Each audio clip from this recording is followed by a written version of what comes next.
yang ada di Yogyakarta, tepatnya di Jalan Kedoan, Catur Tunggal, Kecamatan Depok, Sleman. Cafe ini bernama Carol Coffee. Industri kuliner merupakan salah satu dari 16 subsektor industri kreatif di Indonesia, di mana subsektor ini dapat diartikan sebagai pembuatan kuliner khas daerah serta pemasaran produk tersebut di Indonesia.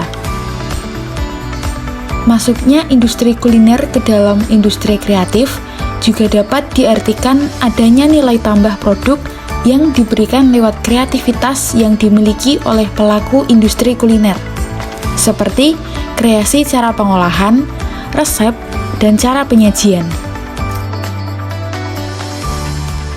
Industri kuliner ini merupakan salah satu subsektor industri kreatif yang tengah mengalami perkembangan yang cukup pesat. Berdasarkan data dari Badan Ekonomi Kreatif Indonesia, disebutkan bahwa dari total kontribusi perekonomian kreatif pada tahun 2016 terhadap PDB Indonesia, industri kuliner berkontribusi sebesar 41,4% dari 922 triliun. Hal ini memperlihatkan bahwa industri kuliner merupakan salah satu subsektor utama dari industri kreatif. Mengapa memilih industri kuliner coffee shop sebagai topik di video kali ini? Seperti yang telah Anda ketahui, bisnis coffee shop ini memiliki pasar yang sangat luas, di mana semua kalangan dari kelas bawah hingga atas, usia remaja hingga dewasa, dapat dipastikan menyukai kopi. Hal inilah yang membuat bisnis ini dapat meraih keuntungan besar. Dengan demikian, hal ini juga sangat berpengaruh bagi berkembangnya sektor perekonomian suatu daerah, khususnya daerah Yogyakarta, di mana saya sedang berada saat ini. Data International Coffee Organization menunjukkan konsumsi kopi Indonesia selalu mengalami kenaikan dari tahun ke tahun. Hal ini juga sejalan dengan pertumbuhan produksi kopi dalam negeri yang pada akhir tahun 2017 lalu mencapai 666.000 ton. Dengan perkembangan zaman yang terjadi di Indonesia, gaya hidup masyarakat telah berubah, terutama bagi para pelajar. Anda memiliki sedikit waktu untuk mengobrol karena waktu Anda hanya dihabiskan untuk belajar. Adanya fenomena tersebut membuat para pengusaha melirik kedai kopi sebagai peluang bisnis yang menjanjikan. Saat ini, banyak kedai kopi yang menawarkan one-stop shopping, sehingga pengunjung dapat dengan cepat mendapatkan apa yang diinginkan di satu tempat. Yogyakarta sendiri memiliki banyak kafe dan toko yang menjual kopi. Bisnis kopi Yogyakarta sendiri menciptakan potensi ekonomi yang signifikan. Dengan sekitar 800 kedai kopi di Yogyakarta, berpotensi mencapai 350,4 miliar per tahun. Dalam sebuah industri atau bisnis, tentu saja sering kita temui berbagai tantangan atau permasalahan. Lalu, tantangan atau permasalahan apa saja yang ada dalam industri kuliner dan bagaimana strategi atau cara menghadapi tantangan atau permasalahan tersebut? Yang pertama adalah menemukan target pasar. Salah satu faktor esensial dalam meraih kesuksesan bisnis F&B adalah pelanggan. Untuk itu, pemilik bisnis sudah semestinya tahu cara menarik pelanggan dengan efektif agar kelangsungan bisnisnya tetap eksis.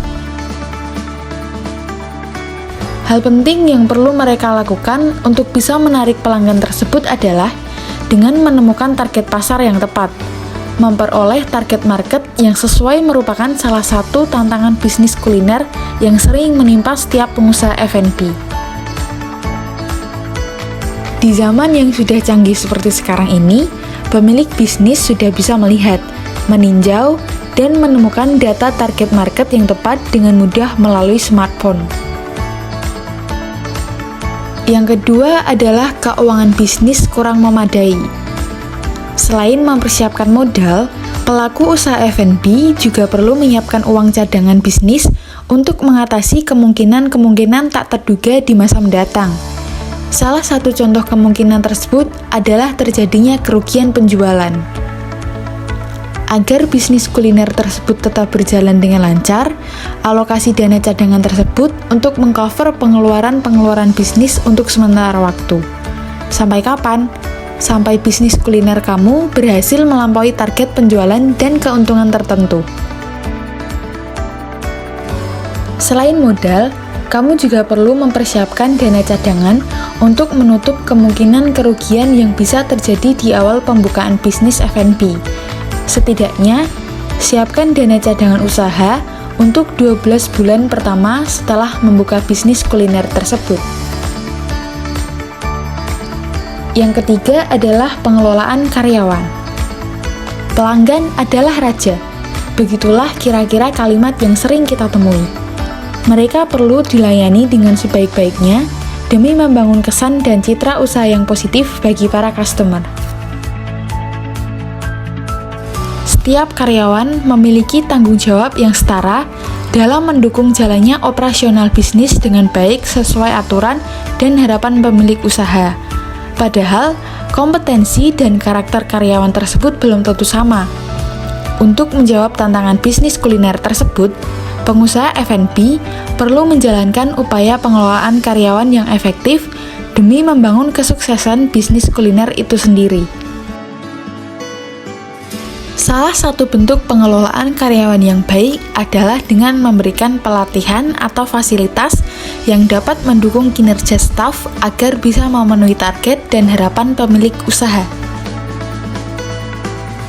Yang keempat adalah penyediaan menu dan produk.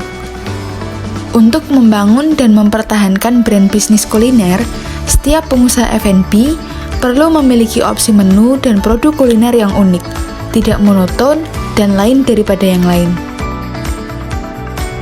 Upaya menciptakan menu yang seperti ini memang menjadi tantangan bisnis kuliner tersendiri. Hal ini karena pelaku usaha harus bisa menyajikan keunikan hidangan yang selaras dengan selera para pelanggan. Untuk mewujudkan inovasi penyediaan menu yang unik dan cocok dengan selera masyarakat adalah satu hal yang cukup menantang bagi jenis usaha F&B skala kecil, menengah, maupun besar. Namun, jika kamu berhasil merealisasikan inovasi tersebut, banyak pelanggan tentu akan merasa lebih puas dan lebih mungkin untuk kembali. Bahkan, besar kemungkinan para pelanggan akan merekomendasikan bisnis kuliner tersebut kepada rekan-rekan mereka. Menarik bukan?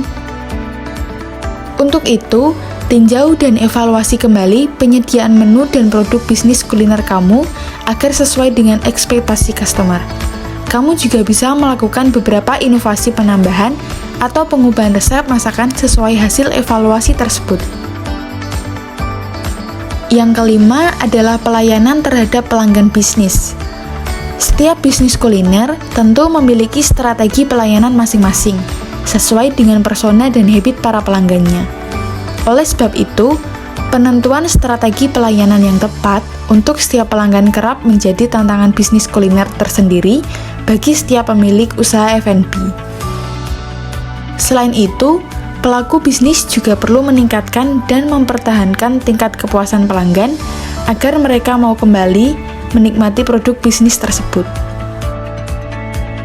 Itu tadi yang dapat saya sampaikan tentang industri kuliner, mulai dari perkembangan terkini, bagaimana keadaan industri kuliner Indonesia sekarang, kemudian tantangan atau permasalahan apa saja yang sering dijumpai para pelaku usaha di bidang industri kuliner, serta bagaimana strategi mereka dalam menghadapi tantangan atau permasalahan yang muncul dalam industri kuliner mereka. Kalau dari kalian sendiri bagaimana? Tertarik untuk mencoba membuka usaha di bidang industri kuliner?